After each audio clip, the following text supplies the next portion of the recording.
Mr. Impossible could do the most amazing things. For instance, he could jump over a house. Impossible.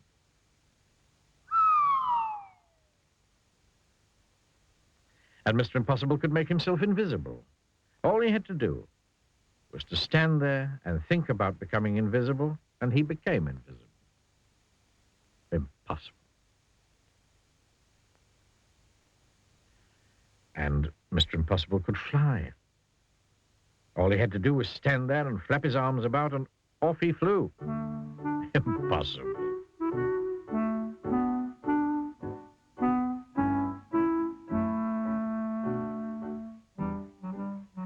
He lived in an impossible-looking house. Have you ever seen a house in such an impossible place? Of course not. One day, he was out walking in the woods when he met a boy called William.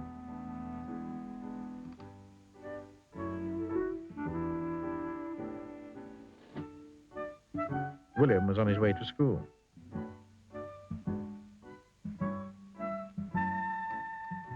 "Hello there," said Mr. Impossible. "Hello," said William. "I'm William." "I'm impossible." "Really?" said William. "Sure am," smiled Mr. Impossible. "Can you do impossible things?" asked William. "Haven't come across anything I couldn't do." William thought. "Can you climb up that tree?" he asked, pointing to the biggest tree in the wood. "Oh, I can do better than that," replied Mr. Impossible. "I can walk up that tree." And he did.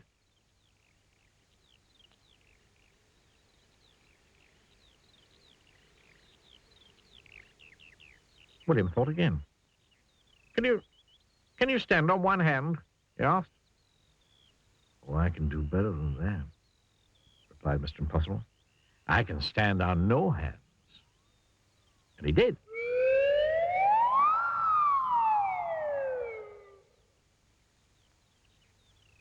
"Huh, that's impossible," cried William. "Sure is," replied Mr. Impossible. Then William remembered that he was on his way to school. "Why don't you come with me?" he asked. "But I've never been to a school before." "Then it's time you did," replied William. "Come on."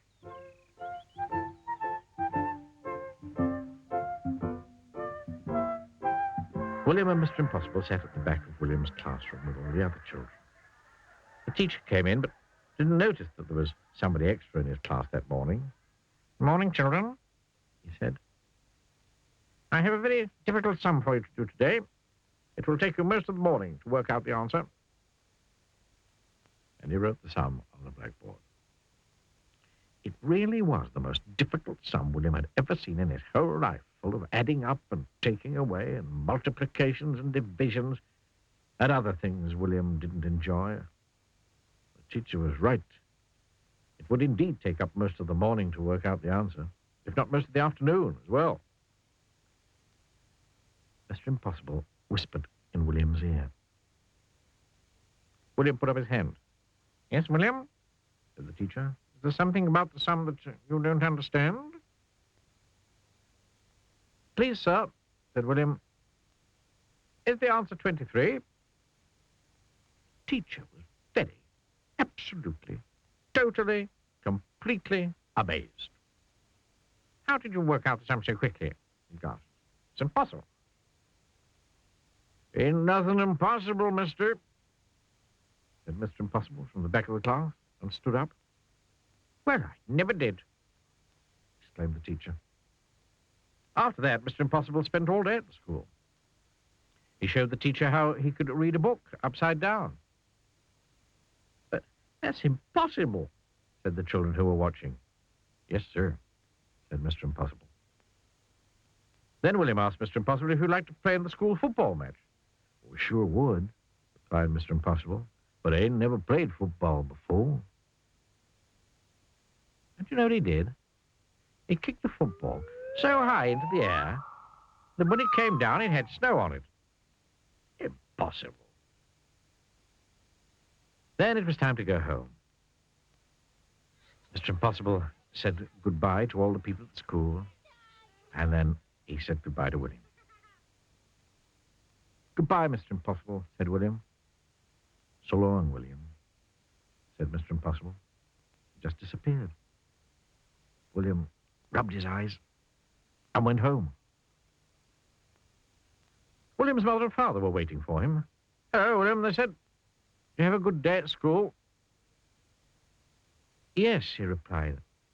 And I met someone who can do anything in the world. Oh, really, William?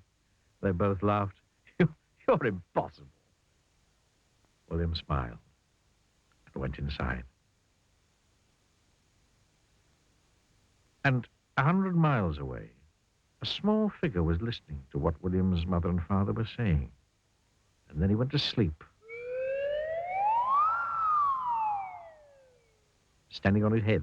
And we all know that that is downright impossible. Yes, sir.